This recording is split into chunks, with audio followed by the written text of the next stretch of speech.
আমি কোনোদিন সূর্যোদয় দেখিনি, অথচ বরাবর উঠেছি সূর্য ওঠার আগেই।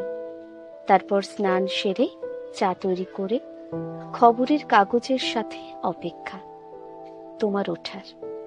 একে একে তোমার ব্রেকফাস্ট, তোমার লাঞ্চ প্যাক করা, যা যা পড়বে শার্ট থেকে রুমাল পর্যন্ত গুছিয়ে রাখা খাটের ওপর। চেনা ছক, চেনা ছন্দে কাটে সেই ভোর থেকে গভীর রাত্রি। তোমরা তো গৃহ কর্মনিপুণা ঘরোয়া মেয়েই চেয়েছিলে। সারাদিনে তোমার সাথে আমার একটাও কথা হয় না কখনো।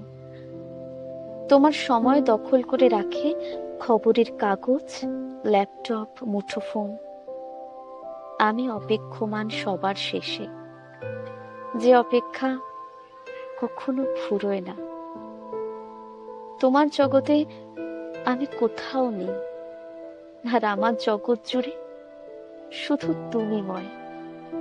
কখনো রাতের অন্ধকারে আমাকে প্রেমহীন পান করো আশ্লেষে।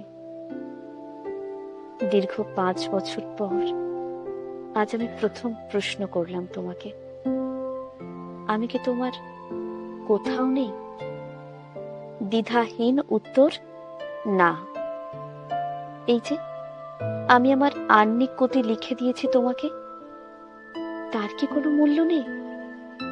এ তো কিনতেও পাওয়া যায়। স্তব্ধ রইলাম দাঁড়িয়ে।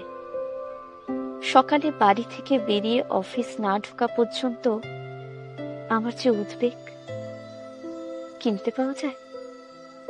রাতে না ফেরা পর্যন্ত আমার উৎকণ্ঠা, কিনতে পাওয়া যায়? রান্না ভালো না হলে তোমার খাওয়া হয় না ঠিক মতো, এই যে অপরাধ বোধ, কিনতে পাওয়া যায়? সূর্যোদয়ের আনন্দ থেকে নিজেকে বঞ্চিত করে তোমার মুখ চেয়ে থাকা নির্নিমেষ, কিনতে পাওয়া যায়? সরকারি উচ্চ পদস্থ কর্মচারী শুভময়ের কোলে খোলা মল্লিকার ডায়েরির পাতা। আজ মল্লিকার প্রথম মৃত্যুবার্ষিকী।